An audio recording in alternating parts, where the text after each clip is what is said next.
자, 오늘의 이야기는 백일홍 이야기라는 전래동화예요. 이 백일홍이라는 꽃은 참 저희 부부에게는 익숙합니다.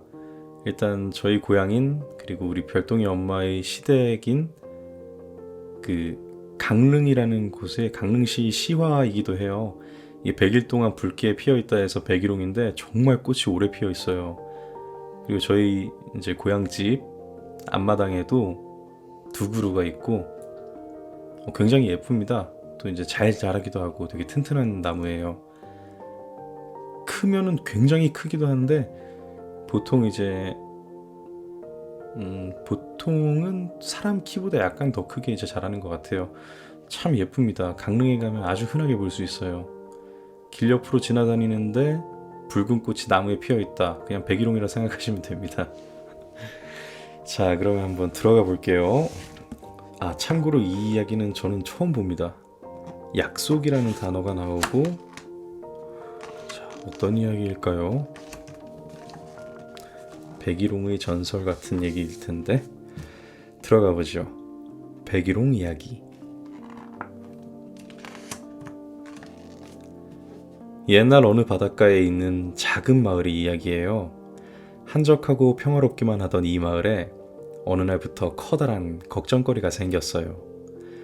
무시무시한 바다 괴물이 나타나 고깃배를 부수고 사람들을 잡아갔거든요.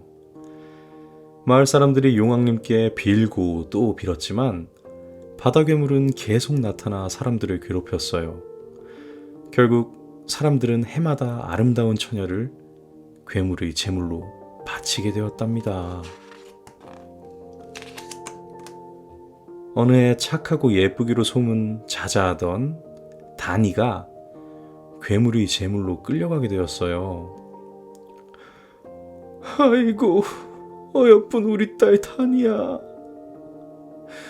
네가 제물이 되어야 하다니 이를 어쩔꼬.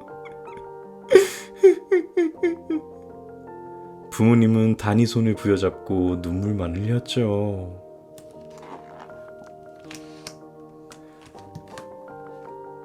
다니가 괴물의 제물로 바쳐지게 되었다는 소식은 다니를 좋아하던 총각에게도 알려졌어요. 이대로 괴물이 다니를 잡아가게 둘 수는 없어. 내가 괴물을 해치우겠어.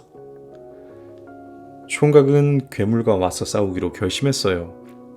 그리고는 마을 사람들에게 부탁했어요. 여러분, 제가 바다 괴물과 싸우겠어요. 저에게 괴물을 물리칠 기회를 주세요. 드디어 괴물에게 처녀를 바치는 날이 되었어요.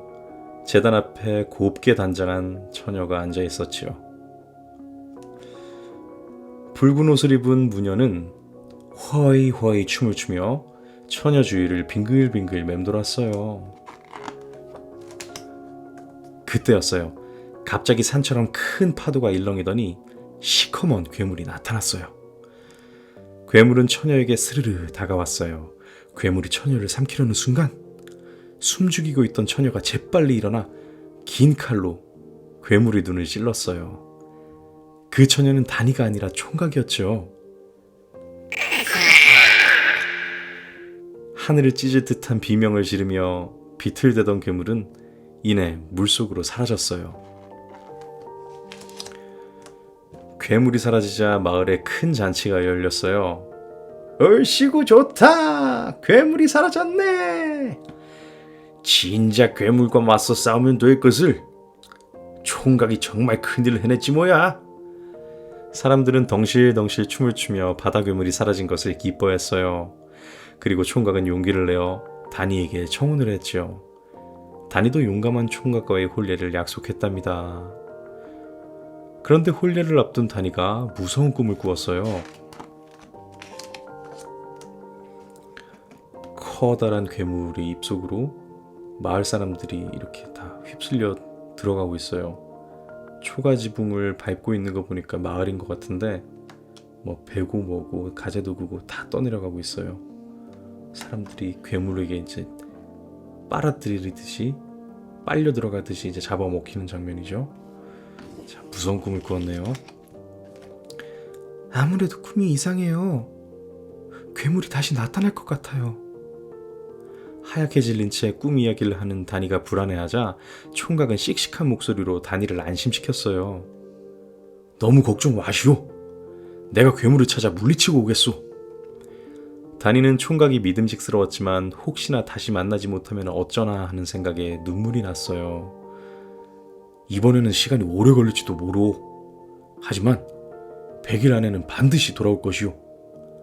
내가 이기면 흰 돛을 달 것이고 만약에 진다면 붉은 돛이 걸릴 것이오. 얼마나 갔을까. 총각이 탄 배를 쫓아오던 갈매기들이 하나 둘 사라졌어요. 그때 갑자기 잠잠하던 바다에 천둥 번개와 함께 비바람이 몰아치기 시작했어요.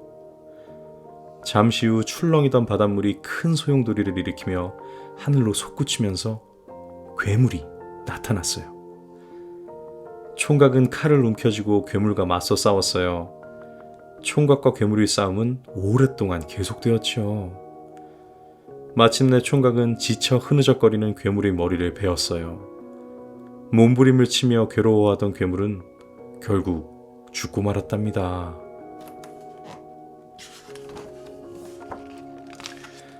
한편 다니는 날마다 바닷가 언덕에 나가 총각이 무사히 돌아오기만을 빌고 또 빌었어요. 왜 아직도 오시지 않는 걸까? 약속한 날이 다 되어가는데.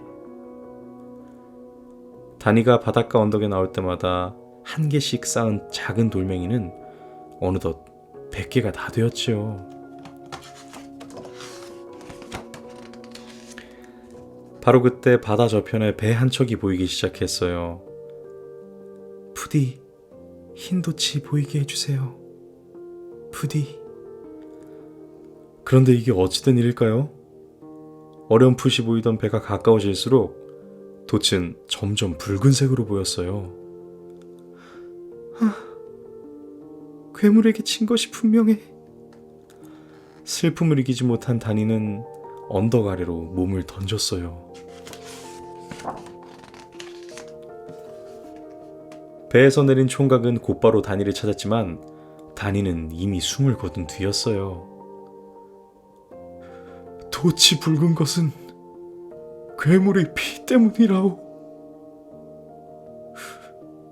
총각은 다니를 품에 안고 서름에 복받쳐 울었어요. 다니가 죽고 얼마 후 다니의 무덤가에는 붉은 꽃이 피어났어요. 신기하게도 그 꽃은 꼭 100일 동안 피어있다가 지곤 했지요. 그래서 사람들은 그 꽃을 백일홍이라 불렀답니다.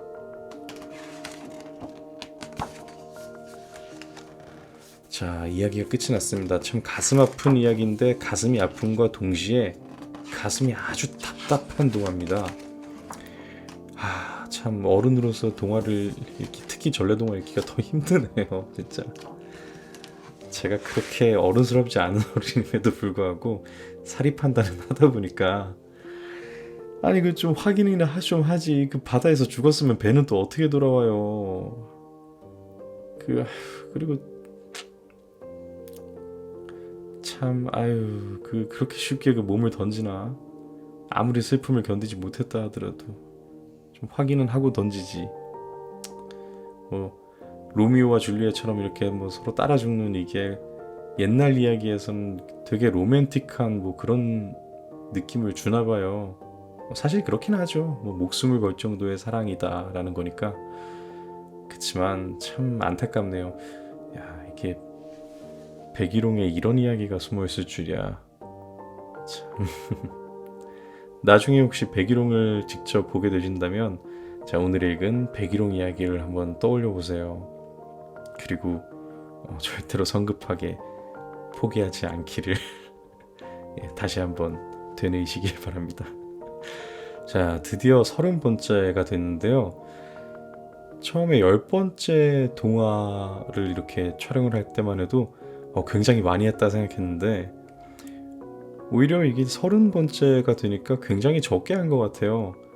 10번째는 하나 둘에서 열이 됐다고 두 자릿수가 됐다 해서 굉장히 크게 느껴졌는데 이제는 얼른 100회를 맞이하고 싶다는 생각에서 100에 30밖에 안 된다는 생각이 드나 봐요. 여전히 초심에서 하나도 변하지 않았고요.